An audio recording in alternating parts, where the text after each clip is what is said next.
Hello, my fellow gamers, and welcome to Peter's channel for the top 13 new real-time and base-building strategy games that are coming out in 2021. My name is High Quality Crystal, and I'll be your host for this video. This video is just one in a whole playlist of videos dedicated to new games coming out in 2021. In the previous one, you saw 4X, grand strategy, and turn-based games, while in the next ones, you'll get to see new simulation, city building, management, and squad combat strategy games. Now let's dive into all these new games you just saw briefly during this intro.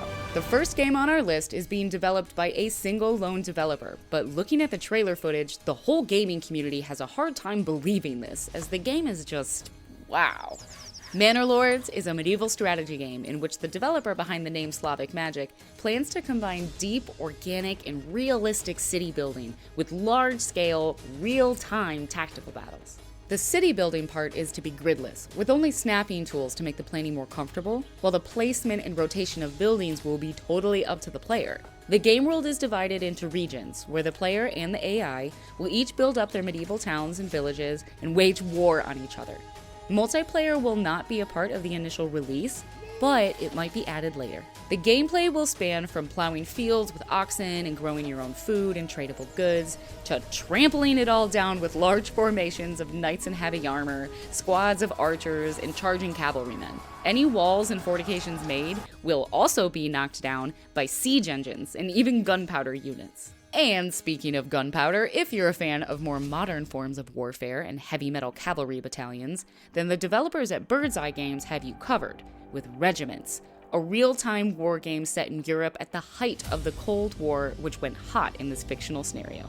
Its main features will be a strategic dynamic campaign encompassing warfare around the inner German border with 4 warring factions: the Soviet Union, USA, West Germany, and East Germany. 3 distinct skirmish modes with varied dynamic objectives. Deep game mechanics, simulating the Cold War era mechanized fight with great detail. Over 60 authentic vehicles modeled, combined into a multitude of different formations. Aggressive and competent AI. On-the-fly unit customization, which will reward adaptability and creativity.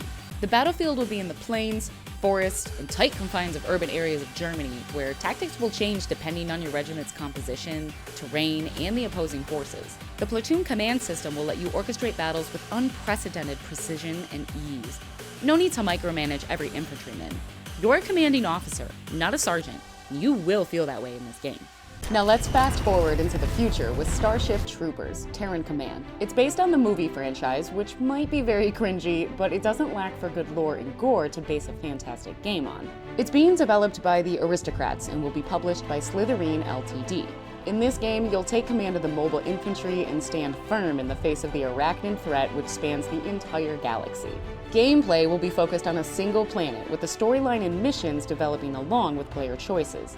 You can choose to blindly obey orders from Terran Command, or break the chain of command following your own rules. Whichever path you choose will determine the options you have to develop and customize your forces through a detailed technology tree and upgradable leader characters that can be assigned to your units. The game will feature all the bugs from the movies as well as new unique ones, but hopefully only the kinds the developers intend to have in the game.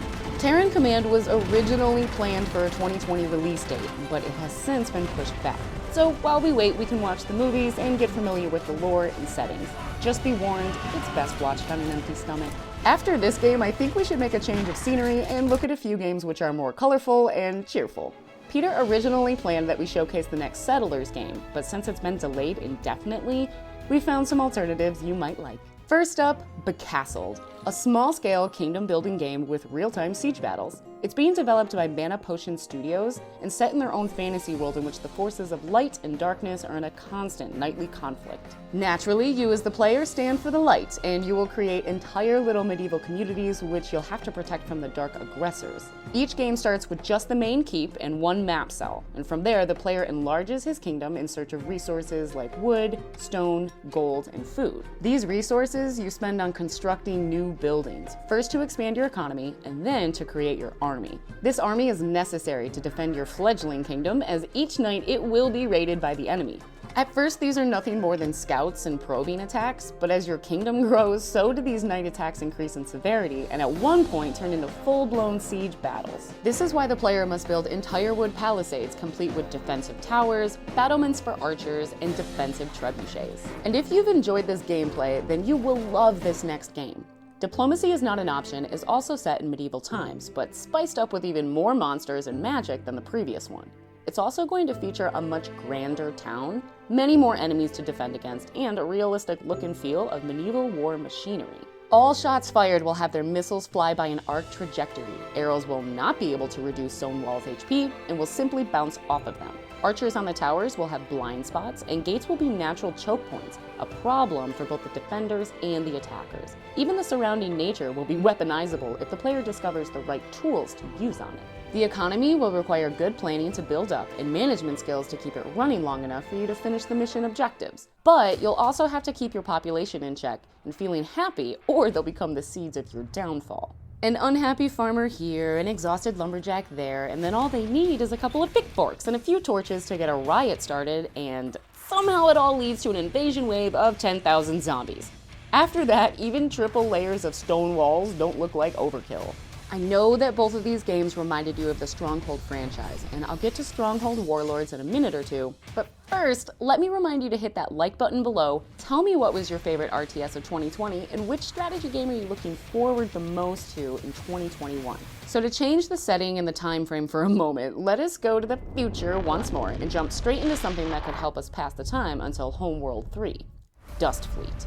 It is a real-time, full 3D space strategy in which players will get to command entire fleets of spaceships in battles, just as the name implies. It's being developed by Orbiting Disco, and it'll feature ships customization down to the level of weapons and modules for individual ships. The game is set in its own universe, and as expected for this genre, humankind is in a war or survival against an unknown alien force. While the main gameplay is in the real-time battles, there is another layer, this one turn-based, called the Star Map, in which the players will plan their next battles and travel around solar systems. The fleets of spaceships will consist of fighters, frigates, cruisers, carriers, and even reinforcements from star bases and stations. A really cool gameplay feature is the ability to salvage enemy wrecks for parts and even entire ship hulls, a major nod to Homeworld. These kinds of games are really rare, and there are but a few that offer both quality gameplay and fascinating storytelling. So let's hope Dust Fleet will be a new entry to that short list. Because I don't want to keep you waiting any longer, let's see how the new addition to the Stronghold franchise has been shaping up. Stronghold Warlords was announced by Firefly a while back, but it's also had its release date pushed back, which might just let the game be even better once it finally arrives. This time the players are going east, far to the east, because in Warlords you take command of the Mongol hordes, Imperial warriors, and samurai clansmen as you lay siege to Japanese castles and fortified Chinese cities. And I mean, really, would it be Stronghold if you weren't breaking down gates and tearing down high walls? New additions to the game are gunpowder-fueled siege weapons and even period-specific rockets, as well as AI-controlled warlords that players can employ for their own use. These AI warlords can be given orders to build up your industry, your armies, and even take command of units in the field. They each have unique perks, characteristics, and upgradable abilities which help the player's army as long as you've got gold and influence points. The recent demo showed a lot of the gameplay, and while it's kind of different to what we're used to, it's also fresh and interesting, especially because of its new setting. And speaking of a game setting, have you ever noticed just how many RTS games have used the modern or near future setting, but rarely do any of them end up being good enough to pass the test of time? Well, here's another game which will try to do just that. Global Conflagration is already looking good with its highly detailed unit models and cool visual effects, while its gameplay is a mix of old school base building and unit producing, with the new age control point capture and defense gameplay mechanic. It's being developed by Midwood in the Unity engine, and besides the regular units like different types of infantry, armored vehicles, tanks, and helicopters, it'll also let players have fun with futuristic prototype weapon designs. The developers are also adding interesting new features like rescuing wounded personnel from vehicle wrecks, which lets players gain support points and then use them to get support measures such as repair drop, support barrage, spy area, and many more which will be added later on. We really need a successor to Command & Conquer Generals, and we can only hope this or another game like it becomes just that. Continuing on with the modern combat, we should take a peek at Cold War game developed by Room 301, who have marketed this title as a real-time tactical strategy game, which simulates interaction of various types of troops and units in the battlefield of divided Germany of the 1970s. You won't find this game on Steam anymore, as they will probably have to change its name since it's currently too similar to another established war game, but we're here to talk about gameplay, not legal issues. So, the Cold War goes hot as in this alternate timeline, the USSR and the USA battle it out for world supremacy. The game features more than 50 highly detailed 3D models of military machinery and equipment of that era, including an advanced gameplay system for registering equipment damage instead of using health bars. This system works by taking into account armor thickness, type of ammunition used, damage to important parts or crew. It even goes one step further and calculates type and inclination of the armored sheets, caliber of ammunition, the firing distance, and the angle of impact. All of this promises a very detailed combat system that sounds incredibly interesting and sets the game apart from others similar to it. From the brink of World War III, let's go back even further into the past for War on the Sea, which is another rare game because its gameplay is based on naval combat. It's being developed by Killer Fish Games for both PC and Mac. In this game, players will get to command ships, task forces, convoys, submarines, and aircraft in the South Pacific during World War II.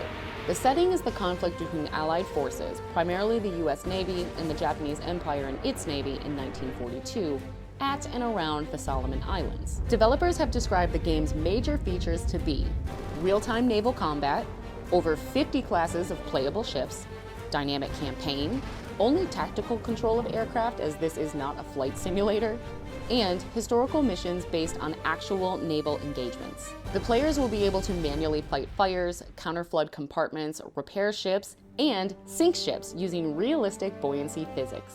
Now, I know you're probably wondering by now, where is Age of Empires 4 on this list? Well, it's simply not present since the developers and publishers have pulled the plug on new info and the release date is still unknown. But there is a game which is being designed and playtested for fans of that franchise, and it's called Zero AD. You might even go as far as calling it an Age of Empire clone, but at least don't do it in these indie developers' faces, especially since it's being made as an open source game. Because of this developmental process, there's an available working version for downloading at any time for anyone at its homepage. It's currently under development by Wildfire Games, who are a global group of volunteer game developers. In Zero AD, you, as the leader of an ancient civilization, must gather the resources needed to raise a military force and dominate your enemies. Currently, Zero AD is still in alpha phase, which means an early experimental phase. The developers have put a strong emphasis on historical accuracy of units, even going as far as naming units in their original languages. The game features unique civilizations, soldiers which can also gather certain resources, combat experience, unit level ups and formations, as well as technology innovations with a branching tree design. Now, to finish off this video, I'm going to present to you two indie science fiction RTS games with base building, first of which is called Beyond All Reason. This is a truly ambitious project on many levels. The developers from IX Studios are trying to create a balance between scale and realism because they want you to produce and command thousands of units, with every single one using its own AI to move and fight. All these units and projectiles they fire are simulated real time. They're using a game engine that values physics and brings realism to a genre that often lacks it. On top of this, the landscape of maps in Beyond All Reason is fully deformable, meaning it'll change during each battle fought on it and influence each consequent battle in new ways. The units are quite numerous, so players will have available bots, vehicles, aircraft, ships, hovercrafts, amphibious, and all-terrain units, currently totaling 394. But to create all these units, you need massive amounts of resources, right? Well, actually, you don't need any, as the idea here is that players are given infinite resources to play with and concentrate on their battles, and it'll be interesting to see how this turns out. For the last game on this list, I'm going to cover Modu War, a game in which the player takes control of a Modu, an alien creature with an ability to grow different organs, split and merge them depending on their playstyle. You will get to take on mysterious creatures and explore unique strategies in both single-player and multiplayer modes in this game, which is developed by Biohex Games. This Modu is serving the ERE, Earth Repatriation Expedition, but through the storyline, the player will decide will they remain loyal or break free from their masters. This game will feature customizable biological units which grow and are not made by humans, exploration of Arcadia, a magnificent and mysterious alien planet in the single-player story-driven campaign, playing against your friends in the multiplayer mode with 2 to 4 players in a match, and additional game modes like Skirmish and Monster Arena. And that is all, my fellow gamers. I hope you like this rundown of the 13 new real-time and base-building strategy games coming out in 2021. More videos are on the way, and they'll be posted here as cards on the screen. If you've enjoyed my voice and my presentation, I'd like to invite you to come check out my channel, High Quality Crystal, where we push out comedy-based content, sometimes about parenting, sometimes about other stuff I can't talk about right now. So, click that link in the description below. Thank you guys so much for watching. Happy gaming.